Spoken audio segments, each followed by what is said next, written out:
नमस्कार, जय हिंद, जय महाराष्ट्र मित्रांनो. स्वागत आहे तुमचं आपल्या यूट्यूब चॅनलवर. आज आपण पाहणार आहोत जो व्हेनेझुएलामध्ये जो अर्थक्वेक आला, भूकंप आला, त्यामध्ये आपण थोडी माहिती पाहणार आहोत. तो कशाप्रकारे आला, काय प्रकारे आला. जसं की आपल्याला माहिती आहे की भूकंपाचे वेगवेगळे कारणं असतील.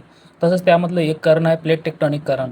आता ते प्लेट टेक्टॉनिक कारण काय आहे आणि ते कशाप्रकारे तिथं झालं, हे त्याची माहिती आपण पाहिजे. अशा प्रकारे तुम्ही पाहू शकता, ह्या जे सर्व तुम्हाला ज्या बॉर्डर लाईन दिसते या ठिकाणी प्लेट टेक्टॉनिक म्हणते. व्हेनेझुएलामध्ये भूकंप झाला तो कुठल्या प्लेटमध्ये झाला, तर तो झाला कॅरिबियन प्लेटमध्ये. कॅरिबियन आणि नाझाका प्लेटमध्ये झाला. आता तो कशाप्रकारे झाला आहे, आता ह्यामध्ये तुम्हाला दिसते की सर्वप्रथम इथं आणि सर्व म्हणजे टेक्टॉनिक प्लेटा ज्या ह्या जुडलेल्या दिसते.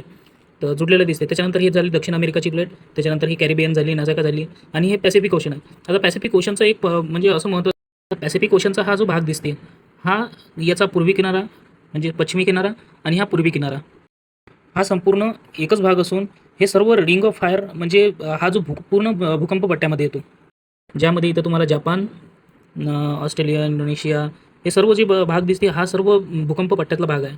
हा संपूर्ण पट्टा जो तुम्हाला दिसते, हा पट्टा आहे पॅसिफिक प्लेट. ठीक आहे. आता हा जो रेड कलरचा तुम्हाला भाग दिसते आणि येलो डॉट दिसते, हा सर्व म्हणजे भूकंपाचा झोन आहे. यांना कशाच्या माध्यमातून तुम्ही पाहू शकता की जे दक्षिण अमेरिकेची प्लेट आहे ते दक्षिणेला सरकत आहे आणि जे कॅरिबियन प्लेट आहे ते खाली सरकत आहे. जे साऊथ अमेरिकन प्लेट आहे ते साऊथ अमेरिकन प्लेट वर सरकत आहे. त्याच्यामुळे काय होतं आहे, इथं एक फॉल्ट निर्माण होतं. आता फॉल्ट म्हणजे काय, आता ज्यावेळेस भूखंड जे म्हणजे दोन टेक्टॉनिक प्लेट ज्यावेळेस म्हणजे पॅरेलल किंवा म्हणजे त्याला समांतर ज्यावेळेस मूव्ह करते त्यावेळेस असा फॉल्ट निर्माण होते. तर जो व्हेनेझुएलामध्ये झाला तो सुद्धा हाच फॉल्ट होता.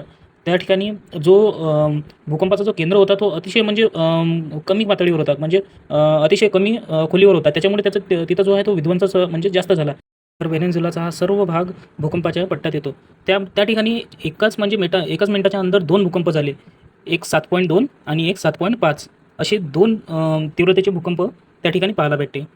तर यामध्ये 164 लोकं जे आहे ते मृत पावल्याची म्हणजे बातमी कळते आणि 1000 पेक्षा जास्त लोकं जे आहे इंजर्ड झाले आहे. त्याच्यानंतर जे आपण पाहतो की 7.2 तीव्रतेचा आणि 7.5 तीव्रतेचा असा 2 भूकंप एका मिनिटाच्या आत ते झालेले आहे. त्याच नवनवीन व्हिडिओसाठी आपल्या चॅनलला सबस्क्राईब करा. जय हिंद, जय महाराष्ट्र मित्रांनो.